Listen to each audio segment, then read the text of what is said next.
Oh man, I don't know. This is like this is unbelievable. You're not going to believe what happened.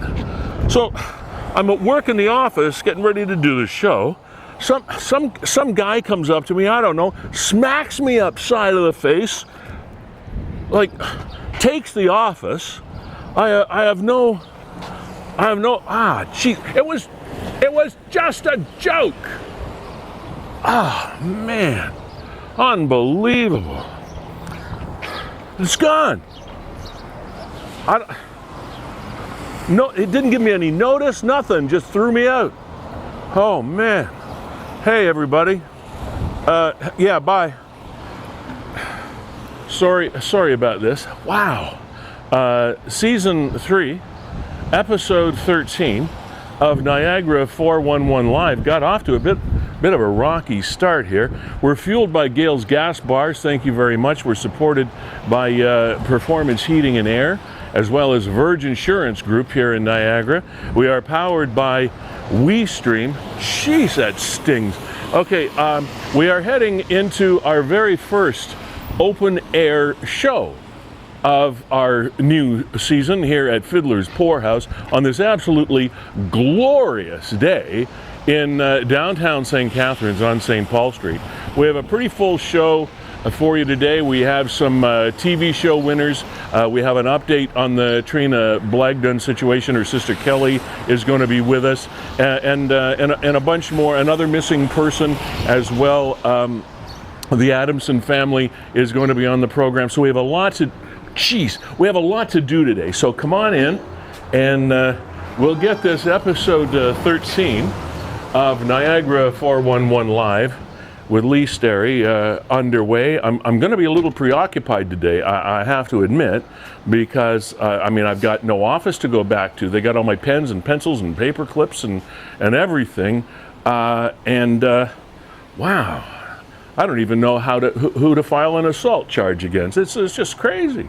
Anyway, we'll be back with episode 13 of Niagara 411 Live with Lee in about 30 seconds. Stay with us.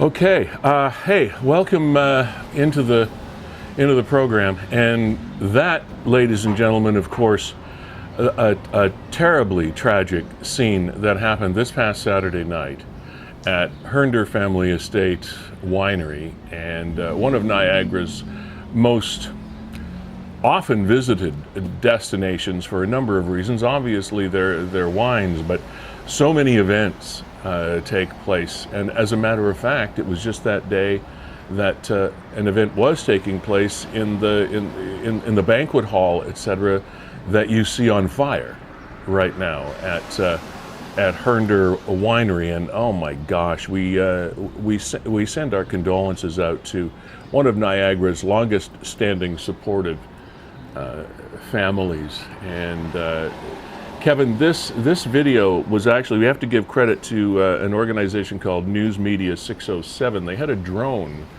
up while this was taking place, and that's the shot. Pretty steady operated drone, Kevin. And there it is in motion a little bit. Horrible. Now, Kevin, this is not far. By the way, ladies and gentlemen, quickly, Kevin Jack, co-founder along with Brandon Scram of WeeStream, Canada's premier streaming service, as well as the executive producer of this show. Kevin, you live within spitting distance of that. Like, you could see flames and smoke and things from your home. Yeah, we could see the sky was illuminated when we looked out our backyard. It was Niagara 411, just about to call it a night on Saturday. Yeah. And checking my cell phone and go, oh crap. there's a big fire going on right now, pretty much in our backyard. So Yeah. woke up my wife, Leanne, went to the craft show earlier that day. So she was there at around 2:30, 3 o'clock that afternoon. Yeah. And was at the craft show, and then, we couldn't help but stay up for another probably hour and a half. Well, it's fascinating when you see something like that. It's mesmerizing. It's like you can't take your eyes off it. Yeah, it's just, and we couldn't believe, it's such an iconic spot. Yeah, in there's Niagara. that word, but in this case, it's very applicable. And I mean, here, Lee, we'll show you the Tragic. So I mean, here's Hernder. Yeah. Now this is a before shot of obviously, and this is that lovely property and building complex that is Hernder Estate Winery. And now luckily the wine in any of the winemaking or whatever areas was safe. I'm going to read this in its entirety for those people that may be just tuning in on a podcast or whatever. This is the official statement that came out from the business, Hernder Estate Wines. As many of you have seen, it pains us to announce our beloved Hernders caught fire the night of March 26th. We are extremely thankful to share everyone is safe. There were 4 individuals sent to hospital the night of. Everyone is now back home, recovering and well. The 4 individuals were treated for smoke inhalation only, and there were no further injuries. We don't know where or how the fire started, but the fire chief ruled out any foul play. That's good news. Our banquet hall, if there is any good news in this, our banquet halls, wine store, offices, kitchen, apartment for our workers, and more were all destroyed. Thankfully, the fire was contained at the entrance of our warehouse and did not spread any further. We don't know yet what's next, but we will update here when we know. And we know this news impacts many of you as well. We are so very deeply sorry to everyone who was affected by this. Due to the fire destroying all documents, computers, hard drives, etc., we unfortunately have no way of contacting individuals and organizations impacted. We ask everyone, email us at fire@hernder.com. Please include your name, function date, and hall name in the email. Emails will be responded to as soon as possible, but may take time as we are still navigating everything. We appreciate your understanding and patience. Although our main wine store was destroyed in the fire, our products are still available at our second location, Hernder on 4th, located in the Harvest Barn in St. Catharines. We thank all emergency responders for their diligent efforts, our neighbors for their support during the fire, and always, and all of you for your outpouring of support, prayers, and love. For everyone who is concerned for our barn cats, please know they are all fine and still being fed. That was good of them to put that in there because a lot of people would be concerned. We appreciate every single one of you who has reached out. Your thoughtful messages have been so heartwarming in such a difficult time. Please keep sharing your precious memories as it makes our hearts smile. We are still processing this life-changing event as a family, and we appreciate everyone respecting our privacy at this time. With our gratitude, the Hernder family. I mean, if you look here, Lee, that's the portion of the building that was destroyed, and you can see here in almost a. And that of course is the single largest first visual impression you have or had of that facility as you were coming up to it. Tragic. And the fire marshal, as we understand, Kevin says that there's no way that they'll be able to determine what caused it, but at least that note about there being it being determined that there was no foul play, it's still tragic, but you would hate to think that there was something intentional in there, and they say no, it wasn't that. So that's good to know. Now, Lee, they mentioned there that they do host a number of events. Oh, yeah. WeeStreem has worked at some of these events over the years, and the liaison, the event person there is a Hernder. It's Angel. Angel, yeah. Angel Hernder Fusarelli, and we're friends on Facebook. And here's more of, I guess, a personal look at the impact as she released this statement yesterday. Okay, so this was Angel Hernder Fusarelli's post. From the bottom of my broken heart, I would like to thank everyone for the messages I'm trying to read, texts I have responded to, and calls I just couldn't answer. I'm sorry. Seeing everyone's names come up was all I needed to see to make my heart smile. I truly felt the love. I'm a very private person, but here you go. Yes, myself, Elio, and 2 of my workers were hospitalized for smoke inhalation only, nothing more. We were all released on Tuesday, and every day our health is getting even better. Watching our whole life go up in smoke that night, I just missed it. And being helpless is something that will haunt my mind forever. I have no doubt about that. Would, of course, would have, could have, should have. Always we say that. Calling my poor parents, which were in Florida, to explain what was happening and FaceTiming them the horrific scene was one of the hardest things I had to do. The news was traveling faster than the fire, and I didn't want them to hear it from someone else. This was my dad's vision and dream, and he made it a reality for the entire family. Where we were able to share it with such fond memories for every function, imaginable over the past almost 30 years.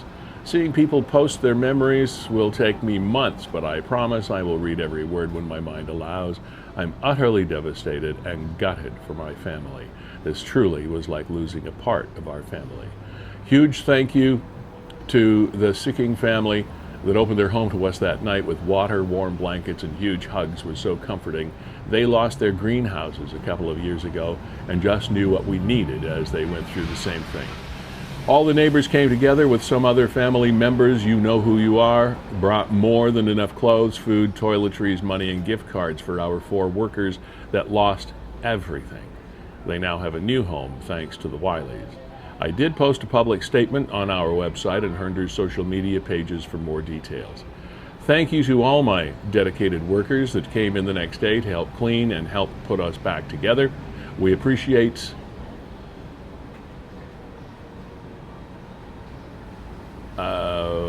we appreciate all of you. I can't go on right now, but wanted to personally thank you. To my husband, Brittany, Alexis, Carm, thank you for being my rock. I love you beyond. At this time, I just need some time and space as I welcome my parents home on Friday and start to heal together. Much love, Angel. I'm sorry if I missed thanking anyone or any grammar errors. My mind is just not working. You can taste and feel the angst and the pain in Angel's post. Angel, what can we say? Except our condolences. A tragic thing. Fire, Kevin, has to be one of the most devastating things that someone can experience. Knock on wood, as they say. I have never been a close victim of it, nor has any of my family, but I know people that have been, and it is so devastatingly, all-encompassingly destructive that it's hard for someone to imagine. Thank goodness that this, I guess, if you want to thank, make thanks for something, it's the fact that the fire did not spread to the machinery of the winery itself and the wine and the warehouse and those kinds of things. But those things that were destroyed are forever gone. I mean, there's no coming back. Personal articles are probably the most precious. But in this case, Kev, I know that as per the first post that we read, there is so much data been lost that unfortunately was not backed up in an accessible way, that so many events that were planned, be they weddings or whatever that are upcoming, that all the records of these events, upcoming and otherwise, are gone.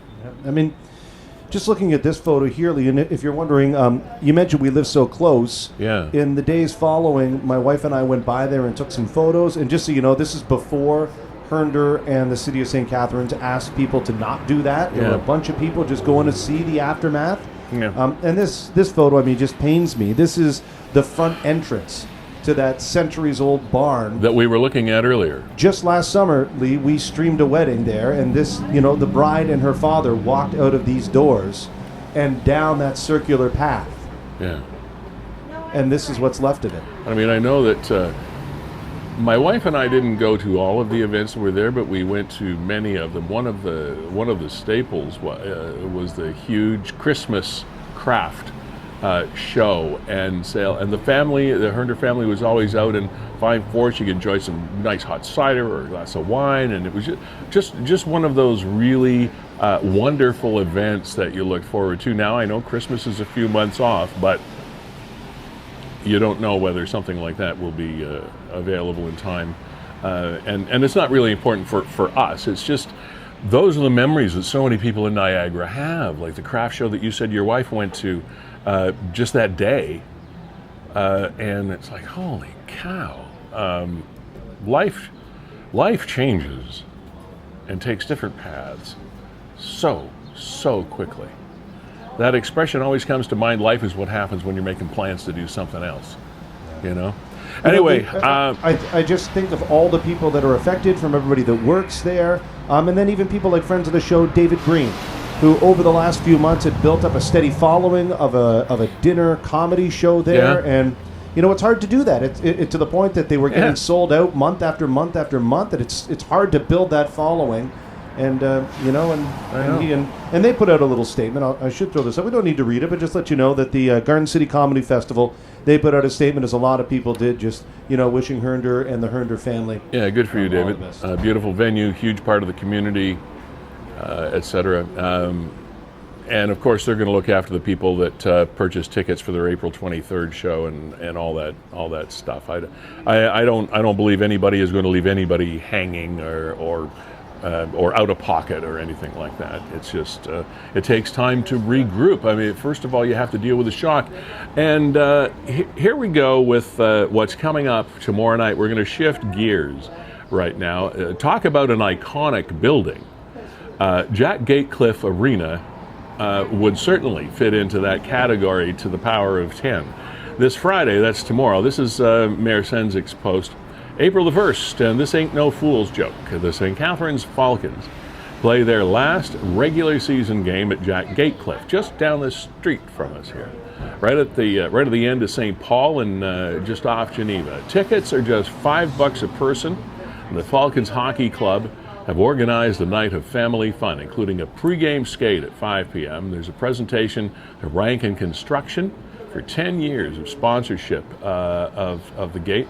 Minor hockey mini game will take place. Mascot Victor E. Falcon is going to be on hand for the kiddies, and commemorative t-shirts will be available as well. We're calling it a Let's Pack the Jack movement for tomorrow night. You want to purchase tickets? Just contact the information you see below.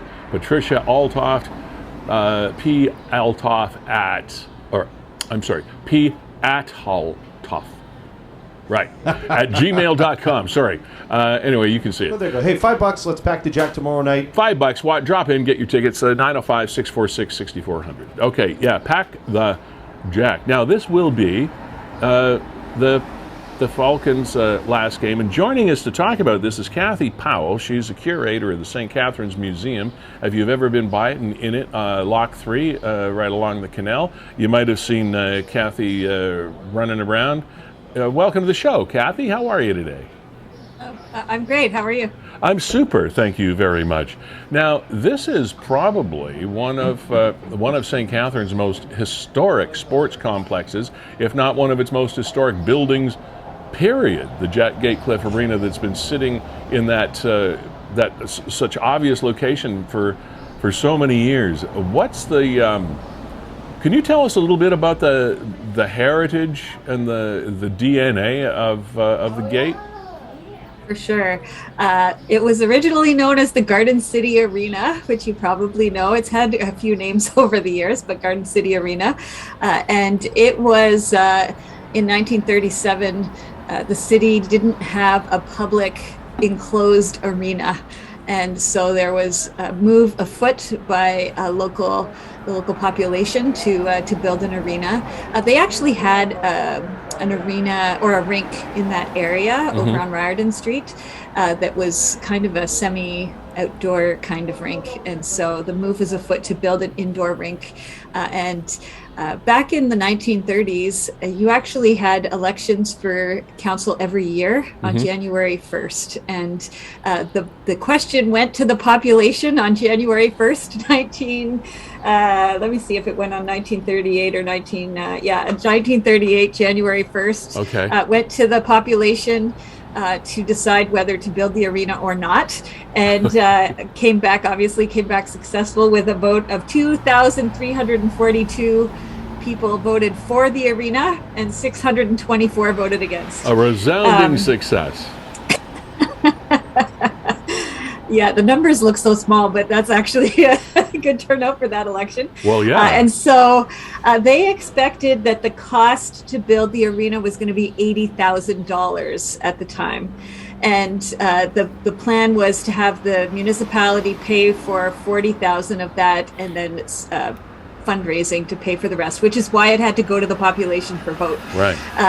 And so they voted yes. The city put their $40,000 into the budget, and then they put it out to a fundraising campaign, and they raised the money within a week for the other half. Wow. To build this thing. I'm just going to check my notes here to make sure I'm giving you this. So they launched this fundraising drive in the spring, and then by August they were doing the groundbreaking, and the cornerstone was laid in September, and the arena itself opened on December 20th, 1938. Of that same year. Wow. Kevin, can you imagine a municipal building being approved, funded, erected, and opened in the same year?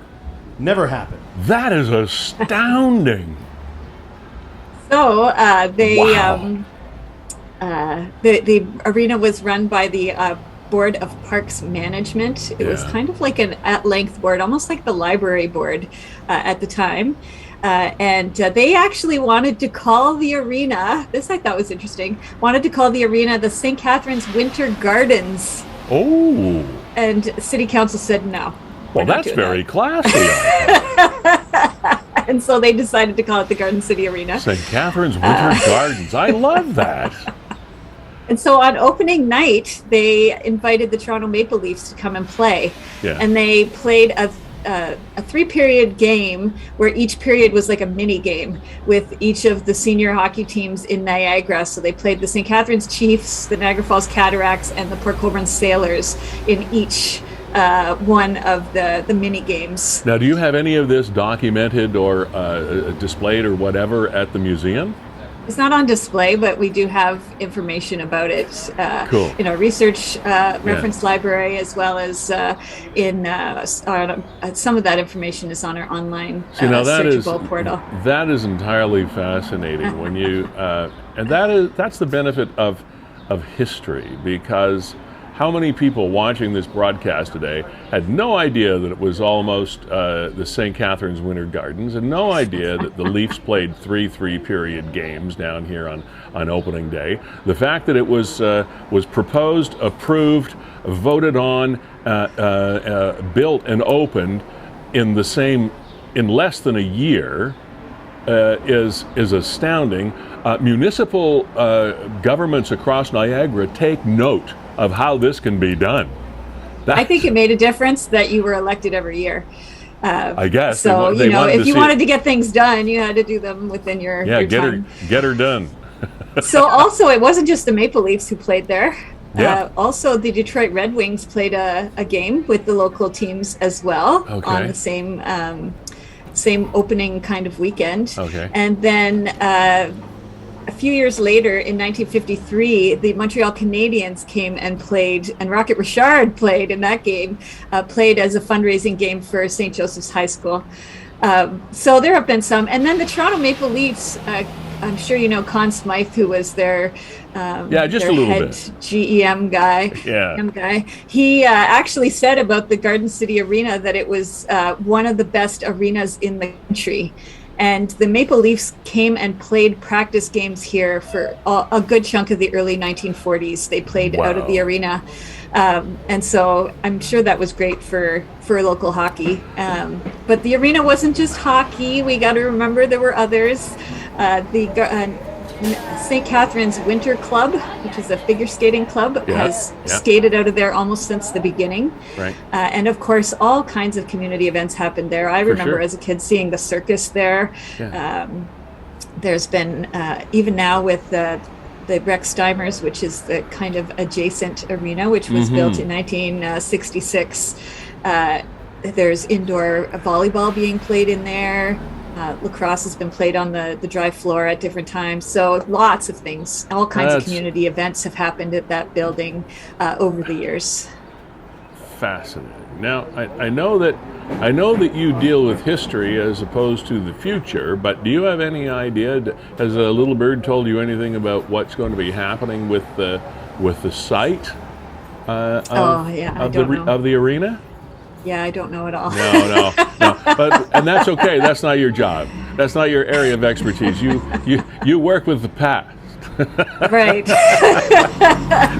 I should mention one interesting fact about, I think everyone is used to the arena entrance on Gale Crescent there, where you come off of the parking lot into that really nice building. That was actually built later in 1996. That kind of entryway, and then it joined the two arenas together at that point. Yeah. But before that, you used to enter off the back, off of Riordan Street to enter, well, that was the front then.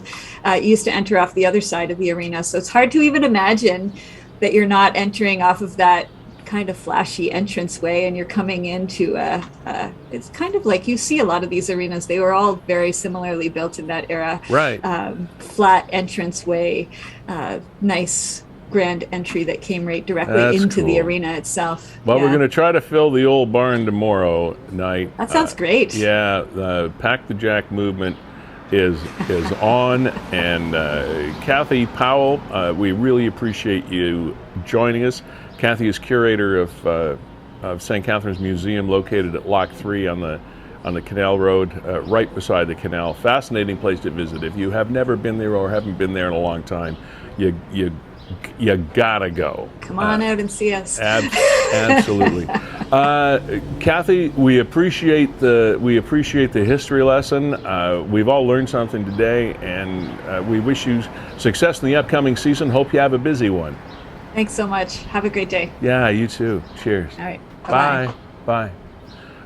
Kevin, there has been a rumor when I was talking about the potential future use of that property. There has been a rumor that there will be a fire station located there, and again, just a rumor, just things that are floating around. Nothing. I think it's being bandied about. Yeah, nothing official yet. Yeah, and talk about the all the different things that have happened there over the year. I mean, a more recent history, Lee. I remember going there to watch. I don't know if it was his very first preseason OHL game ever, but went down to the Gatecliff Arena to watch Connor McDavid when he was with the Erie Otters. Is that right? Play against that version of the Niagara Ice Dogs before the Meridian Center was in. Wow, that's cool. And I remember I brought Leanne down. She's not a big sports fan, but I'm like, you have to come. She's like, why? I'm like, because of that kid right there. I'm like, see that kid right there skating around? And the one thing you could tell, I mean, he was 15, 16 years old playing against 20, 21-year-olds. What you could tell. Even at that age, he was lightning fast. He was heads above everybody else when it came to foot speed. Isn't that amazing? You know, people are not totally unaware of the fact that I'm not a huge hockey guy. However, I so appreciate the skills that it takes to play that game. And as you say, there are people, the Connor McDavids, the Wayne Gretzkys, the Bobby Orrs, the Rocket Richards, the people that you can just look at and see that are head and shoulders above the rest, and you know they are destined for great things. Hey, local we got Louie. Here. We got local Louie. How you doing? Hey, good. Hey, congratulations on your smoke-free anniversary. I saw that on your Facebook post. You're looking healthier already. I'm working out every day. Get in the shop, buddy. Okay, I'm working out every day and making lifestyle change. I just want to come by and say hi because I'm in the neighborhood and I'm doing local Louie stuff again. That's awesome. You got and You got a little bit more of the flowing locks going than the last time. You got this whole image reboot happening. That's awesome. Yeah, so I've just been getting back out there and seeing what the Niagara region has to offer again. Because now that there's no restrictions, we have to get out and living again. It's liberating, isn't it? It's very liberating. It feels normal. Although the world outside this country might not be sort of normal right now, things here are starting to look up. Local Louie, ladies and gentlemen, cameo appearance. Hey, Louie, did you notice they took Lee's office away today? They moved my office. The office is gone. I was looking for it the whole time. The whole time driving here, I'm like, where's he going to start? Guy comes, I told a joke, guy comes up, slaps me in the face, and takes my office away. Oh, my Lord. I was evicted. I wasn't evicted. The office was evicted. So now I got office now, Lee. So now I got nothing. I got no place. We're gonna put you now. And my cheek, like, man, I don't know if you can see it, but it's stinging. I'll have an official statement later, but for now I'm just trying to process everything. Okay, you guys get back to your show. I'm only just. Yeah, now see how easy it is to get on the show, Lee. You can hop in via Zoom, or you can just come down to Feulled and say hi and grab a drink, grab some lunch, do whatever it is you want to do. Thank you, Local Louie, for making a cameo appearance on the program. Now, ladies and gentlemen, there's a St. Catharines family that has basically hit for the cycle, pretty much, on Canada's Family Feud television show. They are the Taylors. Isn't this nice to have the window open? We got the local flora and fauna and sounds of daily life here in Niagara. And there they are, the Taylor family of St. Catharines. They are now 3-time winners of the Family Feud. Now, you max out at 3.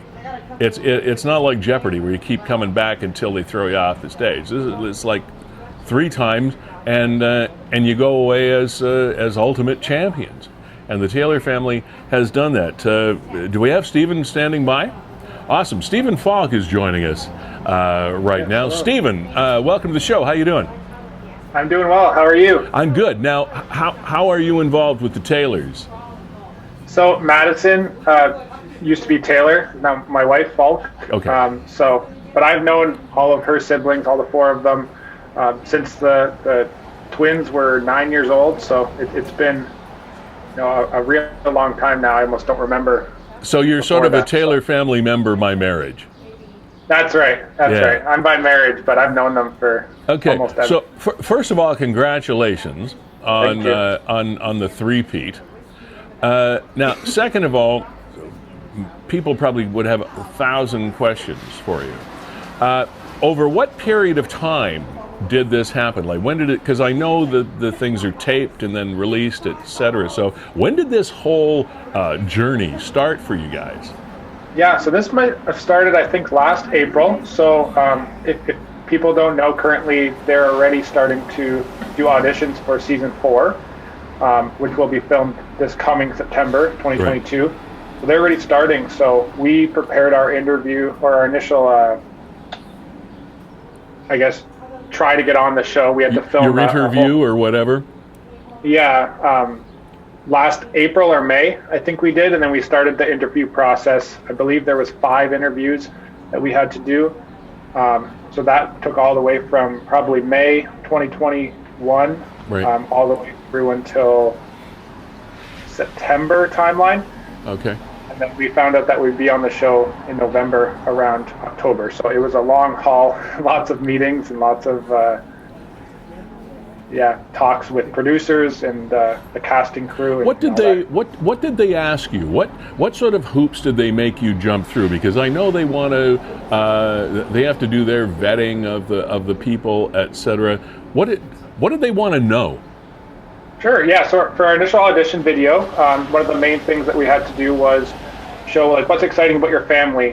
What do you like about your city? So for us, all being from St. Catharines, it was very nice to talk about the Niagara region and our proximity to the States and the winery and Niagara Falls and all those kind of things that we enjoy, which we talked a little bit about on the show. That was really what did it for us. And then, what was special about our family. So we were all, 4 of us were varsity athletes. And then our sister-in-law was kind of the lone wolf there. She did competitive dance all her life. So they kind of just wanted you to talk about that, what's exciting and how can you, make it on the show and make it exciting for them as well, to get to know your family. So yeah, because they've got for them it's showbiz, right? That's right. They don't want you guys to come out there and just be like dull as dirt. You got to come out there and as we've all seen with Family Feud, some people really go over the top, and you guys had fun. It sure looked like you had fun anyway. Yes, we did. Yeah, so we had to prepare a whole, I think it was a 10 or 15 minute video about us and talking about ourselves and kind of our initial, kickoff to all the producers. So. Okay, so how does it feel now? So you go into episode, you're taping episode 1. Did you tape just like the one show on the one day, or did other people tape other shows? How did they set that up? Yeah, so Family Feud Canada tapes 4 shows a day. Okay. And they tape, I think it's 3 times a week. So essentially you never know exactly when you're going to play, but you have your date where you could be on. So the day that we came on, obviously the episodes that happened before us, we watched them from our backstage family room, and we got to practice and see how it all is filmed. Because obviously what you see on TV is a very nice version of the filming that actually happens, where there's cuts and there's many other things that are asked or said that don't always make it on TV. Yeah. So we get to kind of see all of that and prepare for our episode, which happened, I think it was the last one of the first day. Okay. It was our first episode. So when you're actually out there and you're on camera, you're actually doing the show. I know there's trial runs and all this other stuff so that kind of make you feel, or try to make you feel a bit more comfortable. Do you all of a sudden start to feel stupid? Like you don't know, like here I am and then like, like a gopher in the headlights kind of thing. What does that feel like? Yeah, so that was actually one of the funny things we like to tell people. So in all of our interviews going up to the show, we had never won a round. In all of our practice things, we faced some other families, some that made it on the show, some that didn't, and we never won. So our expectation going on the show was, if we win 1 point, we've done better than we've had so far. You're losers. We were even okay with that. We just said if we won 1 point, we're good. So that first we won, I don't know, 60-something points, I think it was. Yeah. After that, all our nerves were gone. We did what we wanted to do. We didn't get beat 400-0. So our nerves were gone. And to be honest, there's thousands of lights and like 6 cameras on you at all times. So you're being recorded. And once you kind of get past that, everyone's seeing everything you're doing. Yeah. But they will not let you not look good, if that makes sense. So yeah, for sure. Well, it's not in their best interest to make you look bad, but I mean, you can make yourself look bad or silly or whatever. I mean, that's what the show is about at the end of the day. Right. So, did you all get along through this, or like when this is over, did somebody say to somebody else, "What the hell did you say that for?" Like, any of that? So, well, yes, but not in a bad way. We had so much fun, and my wife and her family and siblings, that's kind of just who we are. We all laugh at each other. We all get along so well. And that's great. With us all living in St. Catharines, we see each other almost daily. So you go through round 1, and you win it. Yes. And then how long between taping and winning round 1 before you get into round 2? Yeah, so luckily our first game was the last game of the 15th of November is when we actually filmed this. So we finished that episode, I would say, around 8 p.m. timeline. Yeah. So we got home around 10, obviously, to St. Catharines, and we had to get up at 4 in the morning and, prepare yourself for TV again. And the very next day? Very next day. Oh, wow. Okay. We packed it all up and got ready. We were prepared, so they always have outfits prepared that are approved, obviously, by their team there. Okay. But we had that all prepared, but we had to get ready and go the next morning on 3-4 hours of sleep and do it all again. So you guys must have been just like jazzed on adrenaline. That's why. Yeah, we didn't sleep. Like I said, we weren't expecting anything, so we weren't even expecting to win, which was, I guess, good. So you saw our celebration was pretty exciting. So now, one, and then of course you go for the three-peat. Yes. Was it the third one that you won the 10,000 that you did the, what do they call it, the fast round or whatever they call it? Yeah, that was the second game. So that was the second one. That's Okay. right. So all right. we won that game. That was a great game, and we won that 10,000. But the kicker was after that 10,000, we had 5 minutes, to take a break, and then we were on for our third game again. So, it was a crazy morning, I guess, filming our second and third games. Okay, so now is there any follow up later? Like, is there some sort of champion families special rounds coming up or anything like that? Do you ever expect to get called back and say, okay, we've got a champion series going on or something like that? That has been the talk of the week, to be honest. So we're saying, season 4, they're already filming. So what about season 5? Is that going to be a winner season, kind of like other shows do? Yeah. I mean, we haven't lost yet, so I would love undefeated, to be able to. 3-0. That's right. That's right. So I know we didn't win the 10 grand every game, but we haven't been beat yet. So we're hoping. Cool. We would love to. Cool. So did you fight over the money? No, sadly. No, that got distributed nicely and everyone. Hey, I got a question behind the scenes here. I know it's 5 people on the show itself. Do you have to bring a spare? Like, do 6 of you have to go? So because we were local, our spare, we had to have our spare on standby. So you have a spare coming through the whole thing. In the event, especially during COVID, this was somebody gets sick, sure. That's right. So we always had to have someone ready, and they went through the whole process with us. And then, we had to get COVID tested, the days before, the morning of each time. So just to make sure. And so, in case someone had that, the person could swap in. So. And Lee, let me ask you another one. Who determines the order that you answer? I was gonna go there, but that's good. Yeah. Yeah. So essentially, if you read, I know the Standard and Niagara This Week wrote a couple articles about us as well, and so essentially my sister-in-law, the captain of our team, she was actually got reached out to because of her TikTok by a producer that was doing part of the casting, and kind of showed us what to do and how to apply, because we didn't know at the time that they were Right. taking applications. So we've obviously put her first, and then we actually went in order of youngest to eldest. And obviously, me not being family, I volunteered to go last. Yeah, cool. So you went in with a plan so there'd be no indecision when you were actually down to the wire. That's right. Yeah. Good yeah. idea. And I mean, it worked out because I don't know if people have practiced at home, but pressing that buzzer fast and thinking of an answer is very difficult. Well, yeah. Everybody that watches game shows. And it doesn't matter how simple or how complex or what's required, any game show whatsoever, that's the whole thing that makes them attractive to television viewers is you play along, right? Yes. Because that's why people watch. They want to see if they got the answer right. And you've obviously done it with Family Feud. And I always say, I'm a really great armchair game show player. But put me under the lights, but with people, and you got to hit a button, and you got to do. I'd be totally useless. I'd be totally ineffective. I know I would, because I would freeze because my mind would go blank. How do you battle against that kind of?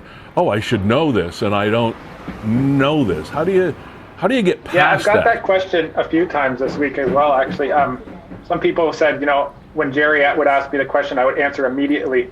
And there's a reasoning for that. So actually, like each time he asked everybody a question, he actually asked a question about them prior to that.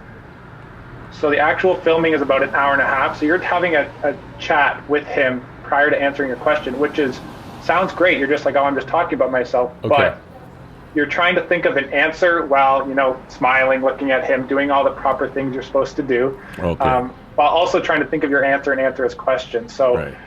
A couple times, I know myself personally, I'm answering the question, but still trying to think of my answer to the actual Family Feud question at the same time. Yeah, okay. So it's very difficult. I mean, at home, obviously, just like you said, on the couch, you just have an answer, and you're like, how do they not think of that? Well, maybe they did. Okay. And they just forgot. So. Well, congratulations on the three-peat. You're 3-0. You go away undefeated. And well, hopefully in season 5 we'll see you guys again. Stephen Falk, the spokesperson and Taylor family member by betrothal. Thanks for being here today. Congratulations. Send our thanks to the entire family for letting you come on and talk about the experience. Congratulations, and you guys have a great weekend. Okay. Yes, thank you, and I hope everyone goes and applies for season 4. We'd love to see St. Catharines on there again. So. Awesome. Thanks, Stephen. Thank you. Have a good one. Yeah. Kevin, without fail, when we talk to any of these people that have been through an experience like this, they are just honest, genuine, wonderful folks, that are just terrific representatives for our region, and the Taylor family is no exception. That is so cool. I just know I'd be the worst game show person ever. I know. Even in my living room, Fast Money's tough. Like, we usually play along. If we're watching Family Feud Canada, when it gets to Fast Money, we're sitting there yelling answers at the TV, and it's tough. So to have the pressure on you, and then the big lights, and your family behind you, I don't know how they did it, so kudos. And Stephen there was actually involved in the Fast Money where they won. Yeah. He was the first guy. We just played that clip. That's the term I was looking for, the Fast Money round or whatever they call it. Fast Money. Yeah. Lee, just want to update you on the program here. Is we are going to speak to Katrina Blagdon's sister, Kelly. Right. There's an update there, and another missing persons case in Niagara. Yes. We'll get a bit of a spotlight as Nicholas Adamson, who's been missing since St. Paddy's Day morning. His brother Jacob is going to be joining us on the show. Want to give some time here. Gary Wilkins has joined the green room. We encourage everybody, if you want to come on the program, all you have to do is click on that Zoom link.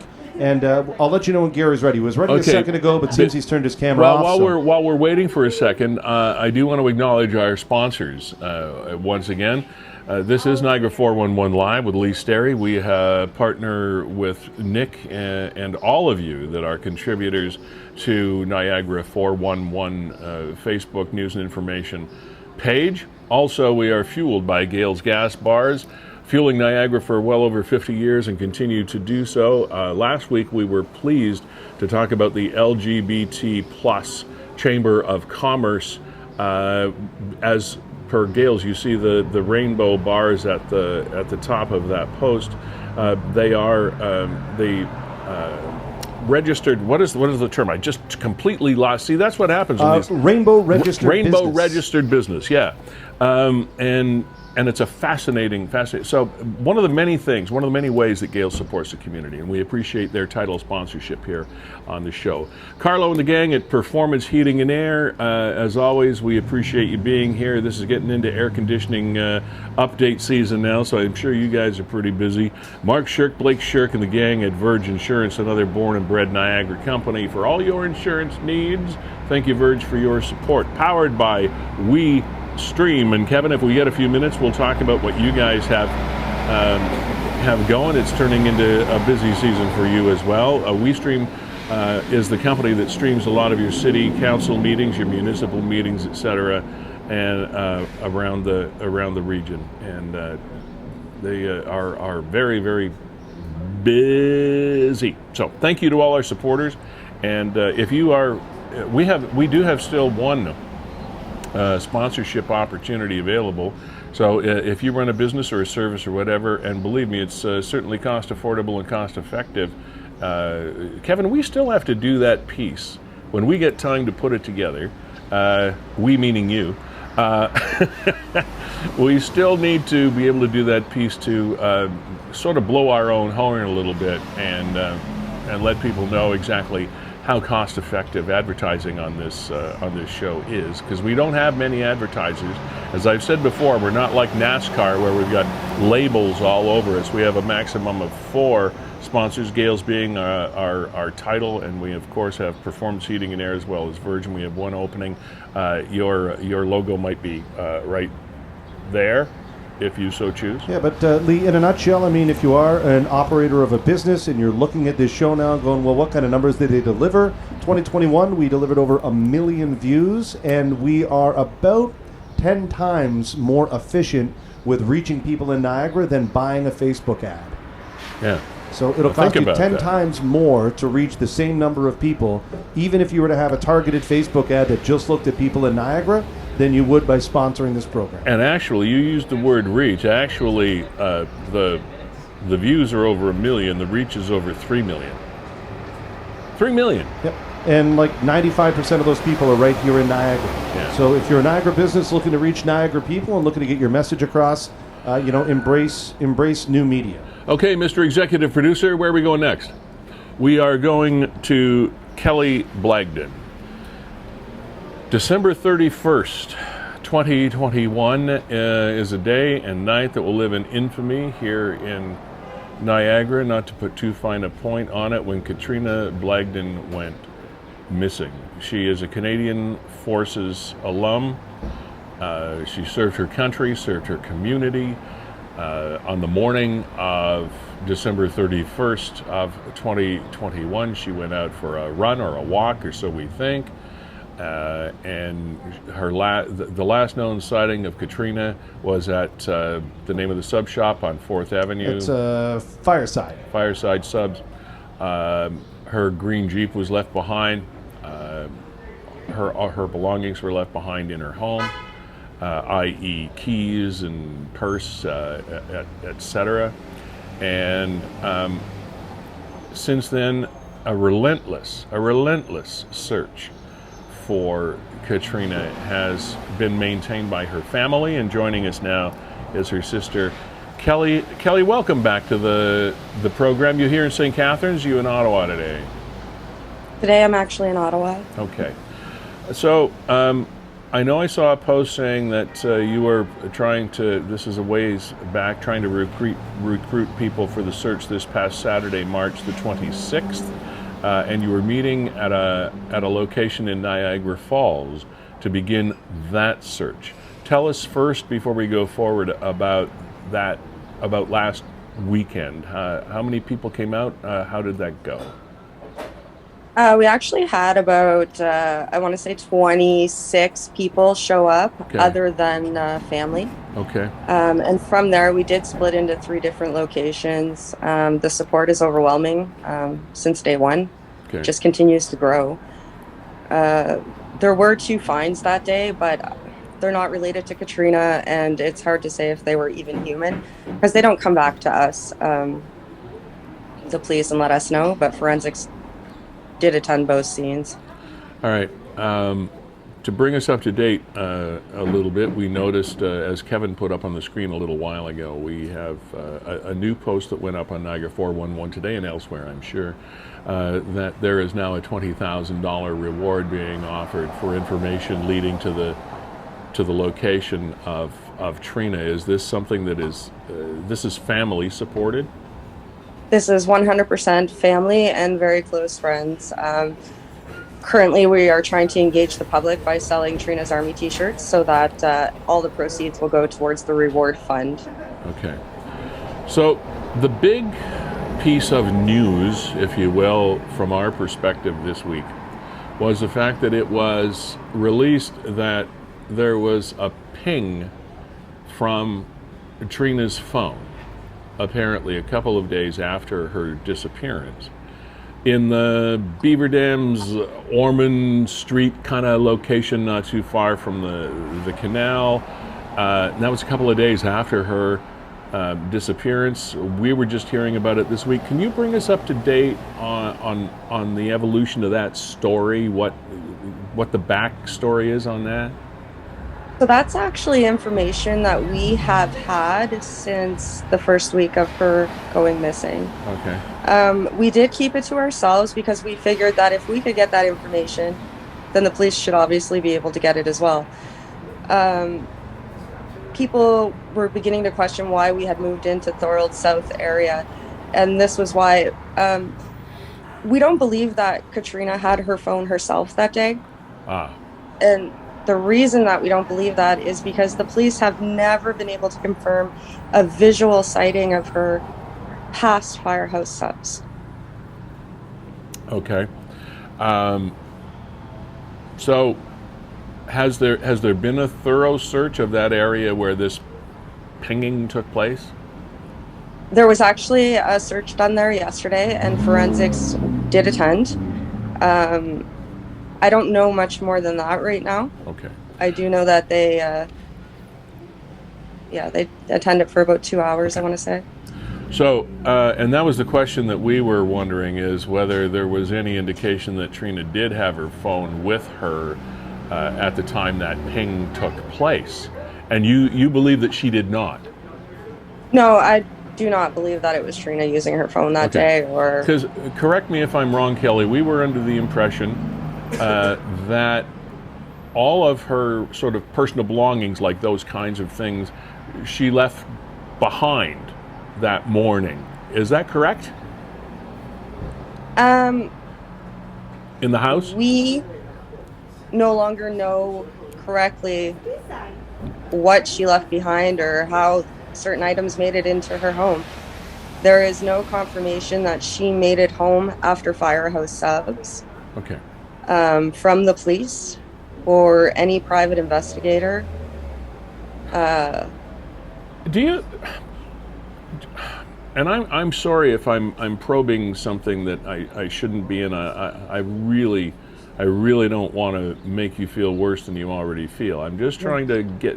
I just get this sense that you have a feeling that there are things that people aren't telling you, or the fact that you know things that you're not allowed to say. Where am I falling down on this? It's both. We definitely know things that we're not allowed to say. Okay. But there's also people out there that know things that we just wish they would say. Is law enforcement informing you of everything that they know? Are they being completely open with you? No, open. No. No. No. Why? They update us. They update us frequently, but if they are, I have to say that they're not open with us because there's no new information, and I refuse to believe that if we can find that ping, that they can't find new information. So, and I do know that Cybercrimes is working on all of her social media platforms right now. Okay. All right. Let me ask a question that any news reporter would ask, any investigative private detective would ask, and I know nothing. So it's just something that I'm sure anybody watching this, if this were a news program, they'd ask this question: Has Katrina's house and property been searched and investigated? Yes. It has. It has. So recently we did take possession back of the home last Thursday, I do believe, Thursday morning. You have possession of her home? We do. Okay. It is still very much a civil matter. Okay. So it's still going through the courts, but we had word that he had vacated the home. Okay. So my parents entered the home, and we have now changed the locks, put up security system. Precaution. What about her treasured green Jeep? Her treasured green Jeep is actually in storage. It's not at her home. It's in storage at a different location. Okay. Until we can repair it, because the windshield's cracked. It's in terrible shape on the inside. Like, it's not been taken care of whatsoever. So we are going to obviously take care of that before we hand it over to her oldest, who coincidentally turned 18 yesterday. Wow. Yeah. Okay. Let me ask a question here. Yeah, go, Kev. Kelly. I'm a member of the Facebook group, and I follow each and every one of the updates. Not sure whether this is something you can speak to, but there was a lot of conversation about some people that were kind of lurking at the searches but not necessarily participating. You may not be able to speak to that, but what was that about?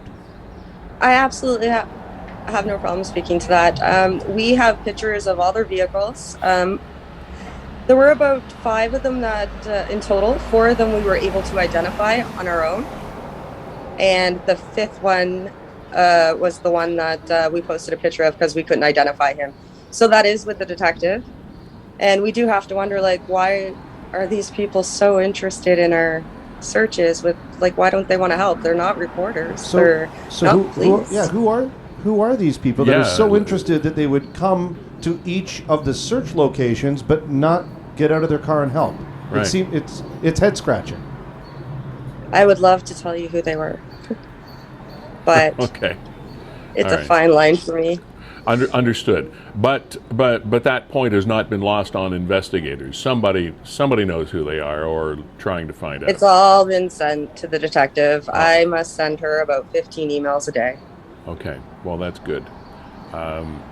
Because you never know when all of a sudden that penny is going to drop, as they say, and it's that one email or that one notice or whatever that makes it happen.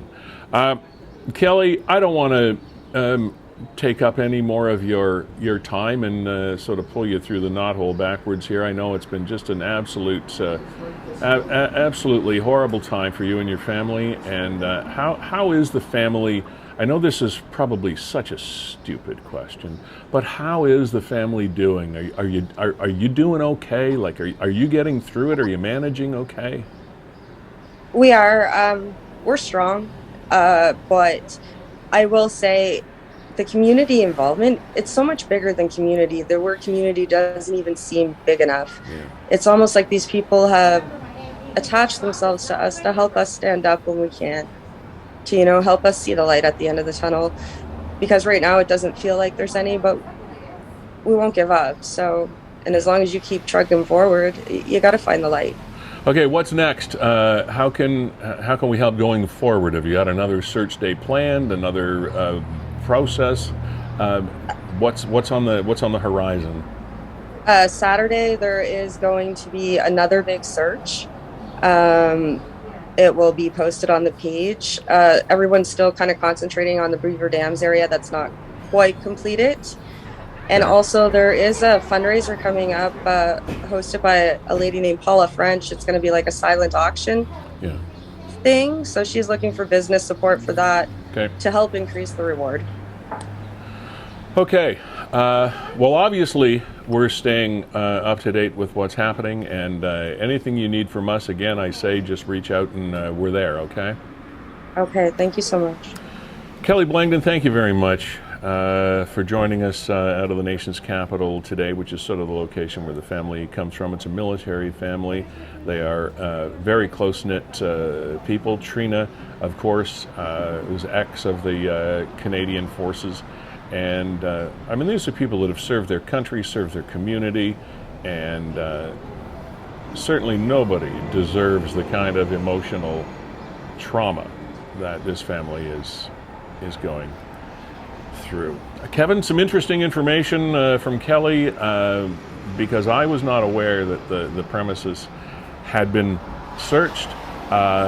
It sort of feels good to me, although I know nothing about the people involved as far as personal relationships. It feels good to me that they now are in at least theoretical possession of her property and her vehicle that she loved. It's a shame that it's in the condition that it is. As Kelly was talking about, there is, I guess, still more questions than answers, but it is also good to feel that the investigators are staying on this, like white on rice, as they used to say, and we wish everybody well. And Trina, hope we find you soon. Kevin, another missing person has been making news around Niagara. His name is Nicholas Adamson, and he went missing in the St. Patrick's Day area of the calendar. It was 3 o'clock in the morning or so? Yeah, the morning of St. Patrick's Day. Yeah, not the 18th. It was actually the morning of. So it wasn't the reveling of St. Patrick's Day. It was really, I guess, the night before in the Feulled area as well. We're talking Club 54, the old Moose and Goose. Yeah. And here's some of the pictures I'll just throw up here, Lee. And we're going to be talking to Nicholas's brother, Jacob, coming up. But there's Nicholas there. There's Nick. And now that we believe, and Jacob can confirm that for us, that we believe are a couple of like CCTV photos of that night that he went missing. Not 100% sure, but we'll have that confirmed. Yeah, baby, it's spring and the bikes are out. That's our man Brandon Screa. Was that Brandon? Yeah, corner of WeeStream. He's got the bike out, and he had the Habs jersey on. He's probably the biggest Montreal Canadiens fan that I know. So anyway, we're going to get Jacob on here in just a couple of minutes and try and find out as much information as we can and pass that on to the people of Niagara. Indeed. Anybody can join the show at any time. We always encourage people to do so. And Gary Wilkins has joined us once again. All right. Hey, Gary, how you doing today? What's going on? Good, Lee. How are you? I couldn't be better. What can we do for you today? Well, Lee, I just wanted to have a little bit of a discussion about the past Niagara Falls City Council meeting with the suppressed, in my view, and it's only in my view, the suppressing votes of the Niagara Falls residents of our women councillors that are being suppressed by the men. That, you know, we had Lori Lococo come up with a voice with the hiring of the CAO, and now we have the mayor saying that he didn't have any idea that she wanted to be a part of this. And the crazy part is, Lee, is there was no emails, there was no forwarding of any information. Lori Lococo had brought up the idea, the information that, and she asked three of the city councilors, and I apologize. I believe it was Victor Pietrangelo, I believe it was Wayne Thompson, and I believe it was Vince Carriel, if they had signed an interest in being a part of that. And I'm just kind of curious, like, when are we going to get out of this rut that our women councillors do not have a voice in this city? Like, our mayor made my voice, and this is my opinion, that we don't have a voice. Like, we voted Lori in. You know, do you understand? Do you understand what I mean? Like, we voted her in, and our voice is not being heard. Okay, so Kevin, you do Niagara Falls. I know it's a touchy situation, but we have.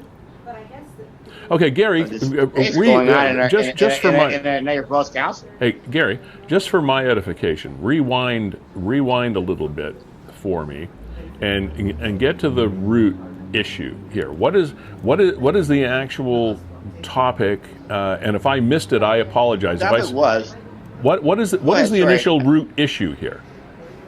The root issue was that we hired a new CAO. Ken Tyler was replaced. Right. Okay. Right.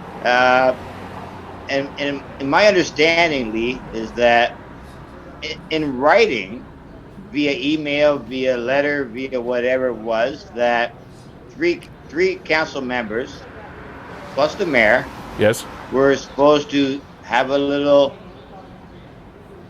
committee to decide on who the new CAO was. Okay, got that. This past Tuesday, Lori Lococo had asked, and this is a huge issue for a lot of Niagara Falls residents now. Okay, just move forward. Yeah, absolutely. And so Lori Lococo had put the question out to three of the city councilors if they had written a letter to the mayor stating that they wanted to be on this board to hire a new CAO. Now, one of these councilors, Wayne Thompson, Victor Pietrangelo, yeah, I got that, and Vince Carriel, plus the mayor, could state that they had signed a letter or received a letter or sent in a letter, whatever the case may be, that they wanted to be on that board. They all said in publicly that they never once said that they wanted to be on that committee. They were okay. picked. So it's a procedural. It's a procedural issue that you're bringing forward as far as hey? Procedural or not, I think is the fact that we have two lady councilors on this city council, and when you have and I don't know the stats, and I'll be honest with you, I don't know the stats, but when we have two lady council members on this on the city council, with 47, 57, 67%, whatever the vote may be in the Niagara Falls area, and our voices aren't being heard because we voted these ladies in, and now we're being suppressed. So I guess that's a big issue for me. Okay, so I guess my question to be. So you feel that you elected councillor or your constituents in your ward elected councillors and their voice, and you believe that the councillors that you elected to council to speak for you, their voices are being stifled. Is that have I summed it up pretty well? It's been that way for 8 years, Lee. Okay, then I would suggest that you get in touch with them again. And we'll look out for this again. We're going to move on right now, Gary, but I finally kind of figured out where you're going with this. So again, it comes to due process of. Well, it comes down to the fact that we need to, as a public, know and vote. All right, Gary. Thanks for checking in again. Always appreciate your participation. We got to move on with Jacob, I assume, who is waiting in the wings, Kevin? Yeah, just give me a minute to flip things around here. Yeah, sure, no problem. Again, want to thank Gales Gas Bars for fueling this program and supporting sponsorships from Performance Heating and Air, Virgin Insurance Group, powered by WeeStream. Kevin Jack, our executive producer. My name is Lee Sterry of Lee Sterry Voice Services. We do a lot of that stuff out of my home studio. And also, we want to thank the Taylor family, Stephen Falk, for coming in and joining us. Congratulations on their win, 3 wins on Canada's Family Feud. Kelly Blagdon, I don't know how to express our feelings to you any more, but we certainly appreciate you putting yourself out there again to bring us up to date with Trina's disappearance, and it's great that we continue to not let her disappear from the headlines. Nicholas Adamson went missing in the wee hours of March 17th. It's St. Patrick's Day, but it wasn't about St. Patrick's Day reveling, I wouldn't think. We have not seen or heard of Nicholas since then. Jacob Adamson is his brother, and he agreed to come on and talk with us today and bring us up to date. Jacob, hey, how you doing, bud? Hi, it's Jordan, but yeah, close enough. I'm sorry? Sorry, it's Jordan. That's on me. It's Jordan. It's Jordan? That's on me, Jordan. Oh, I'm sorry, Jordan. No, it's all right. I understood it was Jacob, but nevertheless, still Nicholas's brother, Jordan. Jordan, did you call him Nick or Nicholas, or how do we refer to him the best? We called him Nick. Yeah, Nick. That's how the family addressed him. Okay, can you walk us forward, Jordan, from the wee small hours of March 17th or the evening of March 16th up to now? Tell us what the situation is and what's going on with your thoughts about Nicholas. So he was last seen leaving the Moose and Goose Club in Feulled, and this was around 1 o'clock, I believe. He took his friend's phone, so he didn't have his own phone. He took his friend's phone out of the club to make a call to my mom, asking for money. And then the bouncers, I guess, did not let him back in to his friends. They did not let him into the bar because he was, I guess, too inebriated or too intoxicated, and they didn't let him in. From there, that is the video from the Moose and Goose. The cameras there are the last cameras to have caught him on video. I know the police have looked all through the cameras around the area, and unfortunately they haven't been able to get him. He did make a call around 2 o'clock to my mother, asking for him to be picked up, and he believed that he thought he was around the St. Catharines Boxing Club. So Okay. my mother went out that night looking for him for a couple hours around that area to bring him home. But we couldn't find him that night, and we assumed he might have found a friend's to crash over with or something. Since then, we notified the cops when he didn't show up Thursday night. So Friday, we notified the cops. They came and took our statements. Me and my family have been looking all around the Feulled area, a lot of wooded areas and things like that around. Right. And me and my family and my cousins and everyone of aunts have all came down, and we've been searching, and that's what we did last week, up until the point where we had to do a search party on Saturday, and a lot of the community came out to support us and help look for Nick, but unfortunately we still have no sign of him. Jordan, how did Nick and his friends get to the club in the first place? Well, we know it wasn't his car, because he left his car at his friend's, and we don't know if they took a speedy or a taxi there, because I don't believe any of their friends drive. But a bouncer did say that his friends later in that night were seen in a car. So we don't know if his friends met up with some other friends later in the night. But it's believed he didn't have any vehicle or anything like that to get home. So when he wasn't allowed back in the club to go back and reunite with his friends, what did they do? Do you have any idea what they did? I don't. They haven't told us what they did. We can assume from the situation that they didn't make sure he got a ride home or something like that, because he called an hour after he wasn't let in to call for a ride home.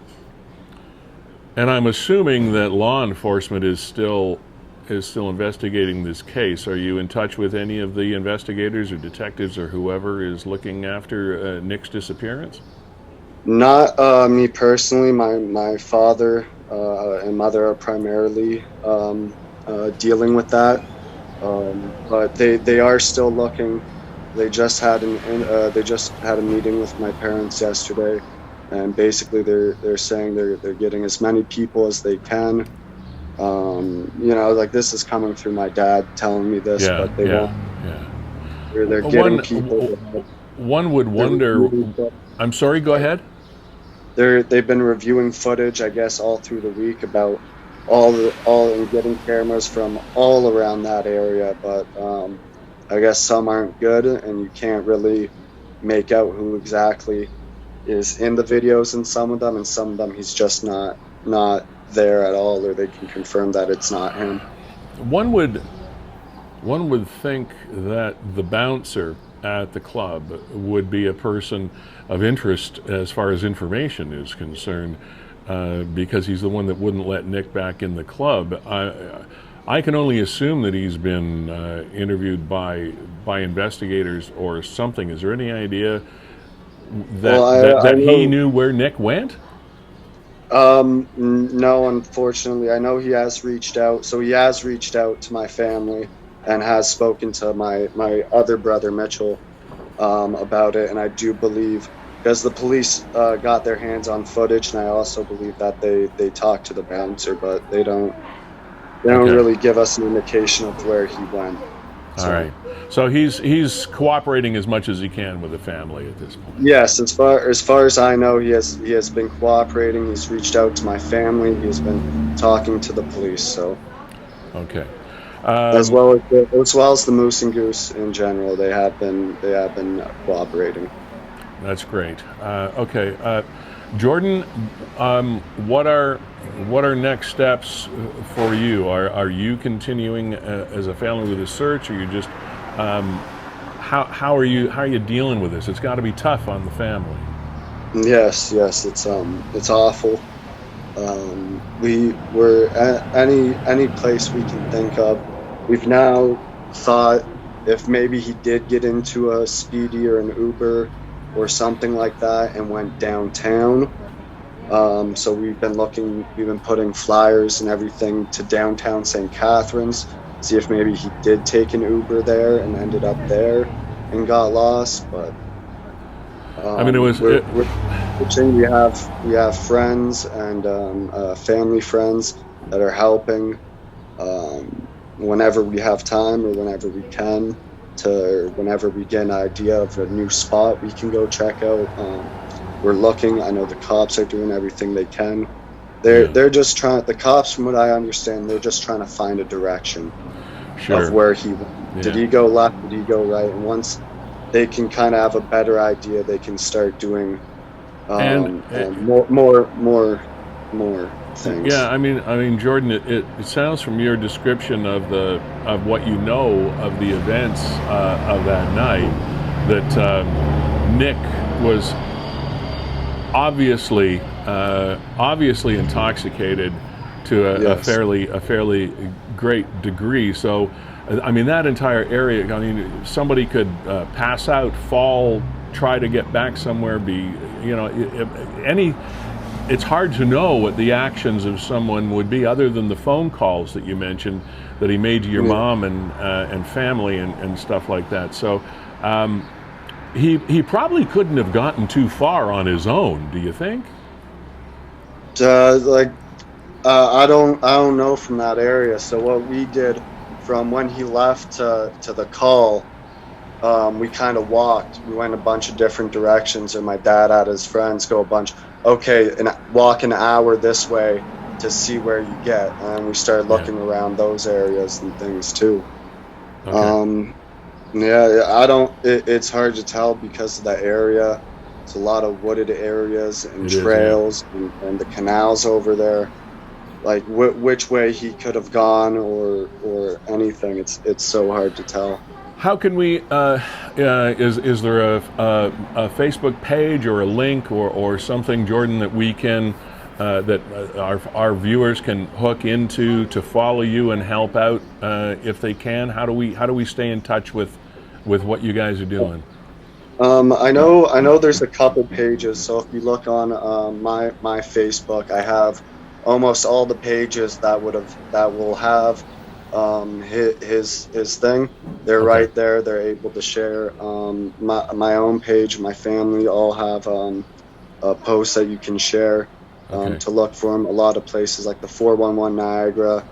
A lot of the missing persons for Niagara and all those. I can't remember the specific name for the page at this moment. All right, but, so you'll make sure that you keep Nick at Niagara 411 informed of everything, and he'll keep it current for all of us. Okay.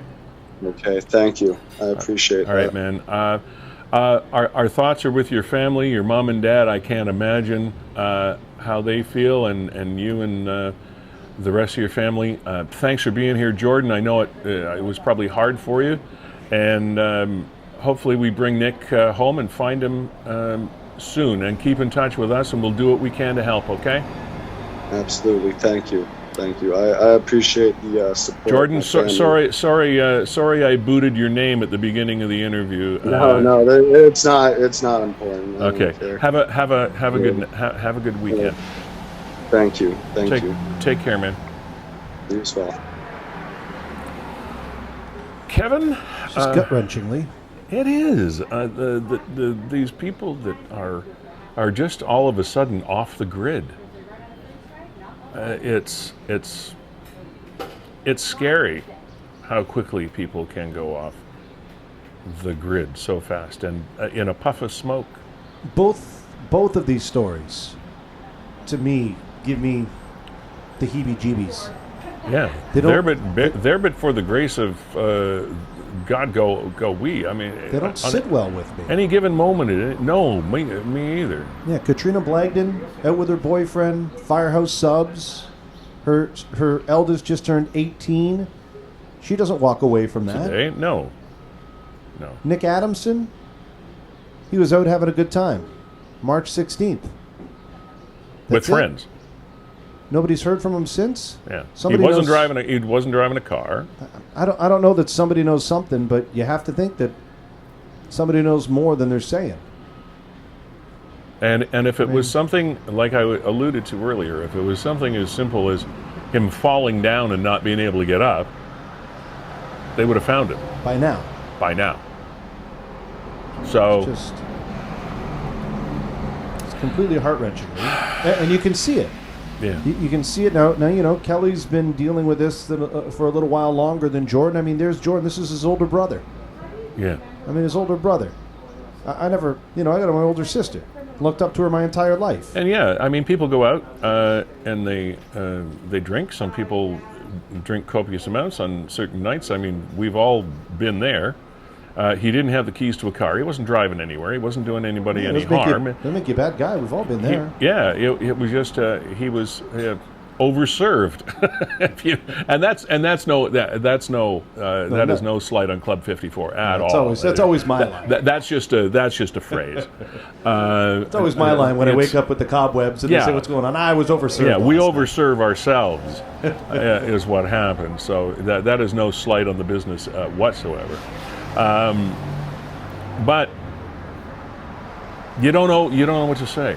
So again, our thoughts and condolences to the Hernder family for that devastating fire that you experienced last Saturday night. Kathy Powell of the St. Catharines Museum, we appreciate all of your information about Jack Gatecliff Arena. Last game for the Falcons is coming up tomorrow night. It's Pack the Jack night. Now, Lee, just for clarification, someone might bust us on it. What? It's the last regular season game for the Falcons.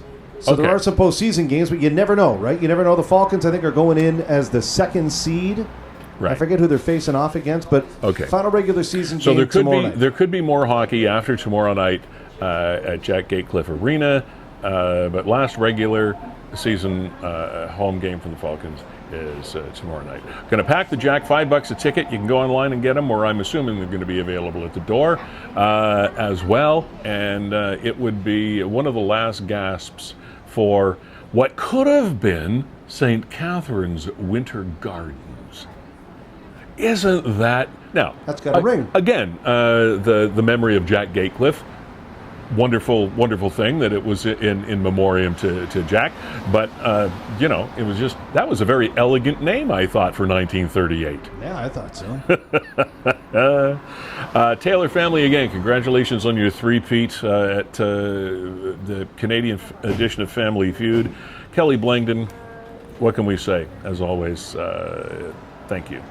And to Jordan Adamson, big brother of Nick, again, keep us posted and follow us through 411, Niagara 411, and we'll do what we can.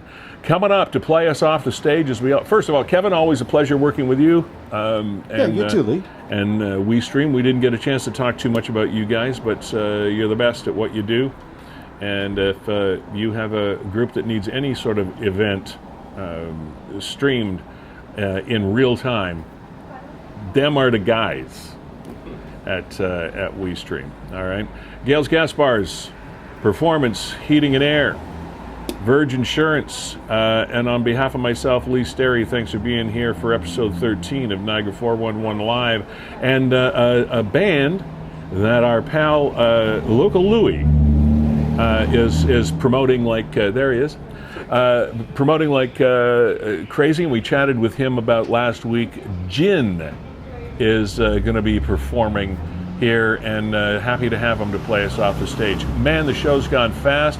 Great to be open air again here at Fiddler's Poorhouse. Thank you to Dave Mookparian and the staff for putting up with us as they always do. Everybody have a super weekend. If you need us, get in touch with us on Facebook. You know where to find us. Thanks for being here. Bye.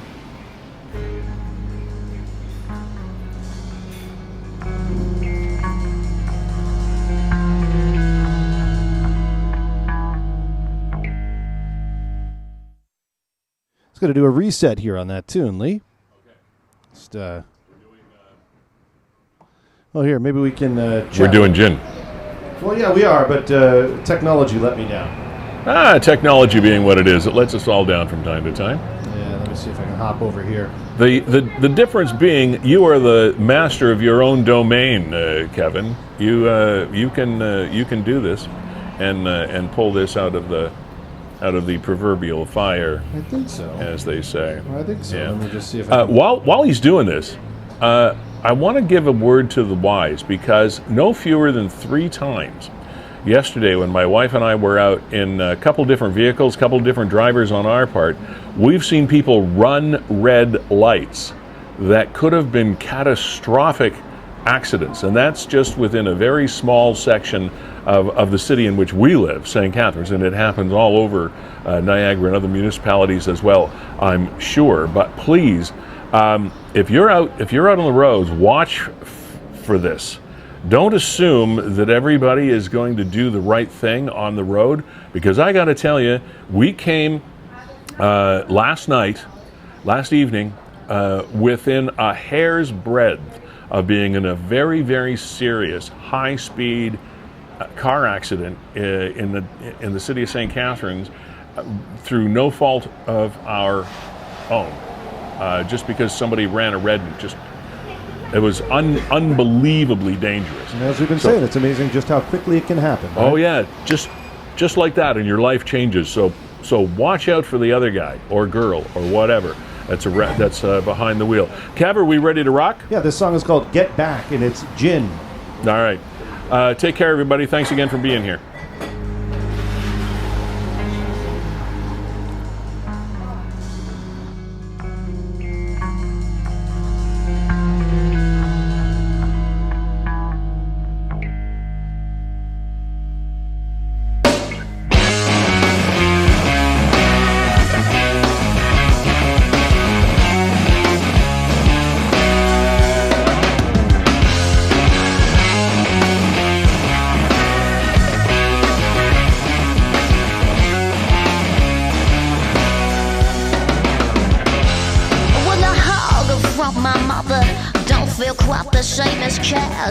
Folded neatly in my wallet, I've been working up a stash. Well, I don't need love or flowers and pieces for the cowards. I just want the smell of money in my pocket every hour. I feel it coming near with the dream, and I've done that. This time next year might be a counting all my hands to look out.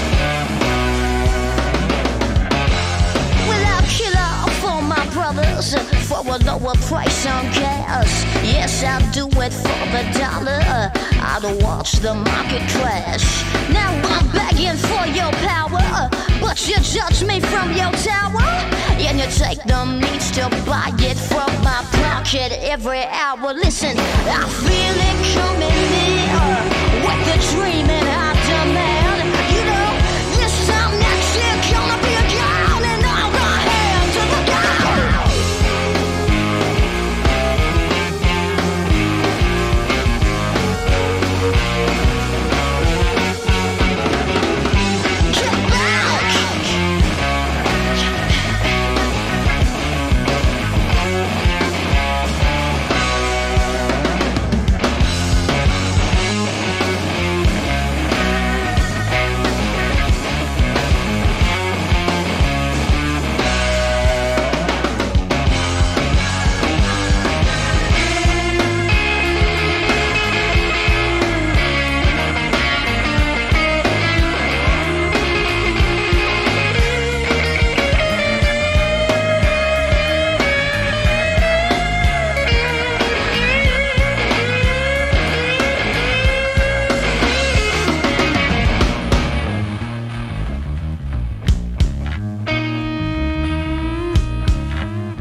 look out, all you sinners. Watch the holy rolling grinners. Take the food from your plates and claim it as their own for dinner. I said, look out, all you sinners. Watch the holy rolling grinners. Take the food from your plates and claim it as their own for dinner. I told them, get back.